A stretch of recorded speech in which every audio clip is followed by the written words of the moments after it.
Good morning, everyone. We're continuing here in the halachas of the laws of the blessings on fragrances. And he writes the following today. If that which a person, if the source of the fragrance is a tree, oy min eitz, or a tree-like plant, which would mean like a shrub, mevarich boire atze v'samim. When you smell that branch that is coming from a tree, the bracha that you would make is Baruch Ata Hashem Elokeinu Melech Haolam Boire Atze V'Samim, which means blessed are you who creates fragrant trees. V'lechein, and therefore Ala Hadas Ve'alveret Shekoin Rosen. Therefore, if you have Hadassim, which is the myrtle branch, which has a very nice fragrance, or roses, the rose petals themselves have a nice fragrance, Ve'al halavayna v'kiyotzim behem, or frankincense, which is a strong smelling spice, or other fragrant plants, Mevarchin boire atzei v'samim, you make this bracha of blessed are you, Hashem, who creates fragrant trees. The cave the ikara ino la'achil el la'riach, since the main purpose of these types of trees is not for the eating, but rather for the smelling, and that's why you took it as well, because you want to smell, not to eat it.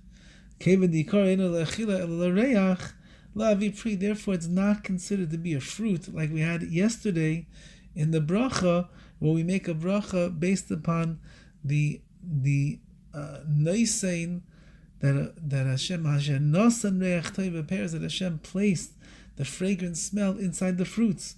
We're not talking about that over here because this is a tree, and since it's a tree, it's not considered to be a fruit, all because we don't primarily eat from these things.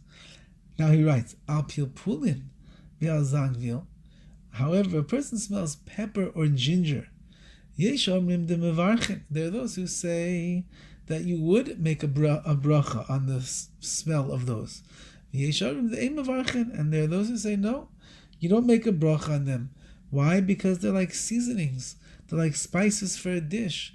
On that, you don't make a bracha on such things. The others who say no, really they are considered to be smelling spices, and therefore if you would smell and you would derive pleasure from the smell, of course you'd have to make a bracha. So what does the Kitzur Shulchan Aruch say? One opinion holds that you don't make a bracha, and one opinion holds that you do make a bracha. So what do you do? Al kain ein la'ariach b'hem. Therefore, in order to save yourself from being in a situation of doubt of what you're supposed to do, says the Kitzur Shulchan Aruch, I have a good piece of advice. Don't smell pepper and don't smell ginger with the sake of wanting to enjoy them, because then you are in doubt whether or not you should say a bracha or not. And we know that suffix brachas lahakel. Whenever you're in doubt of saying a blessing, we always are makel or lenient, and therefore you wouldn't say it, but maybe you really should say it. Therefore, says the Kitzur, piece of advice, don't smell pepper and don't smell ginger. Then you won't have to worry if you have to say a bracha or not, because you will not be obligated in a blessing. Okay, we have more to discuss tomorrow, Be'ez Hashem. Wishing everybody a wonderful day.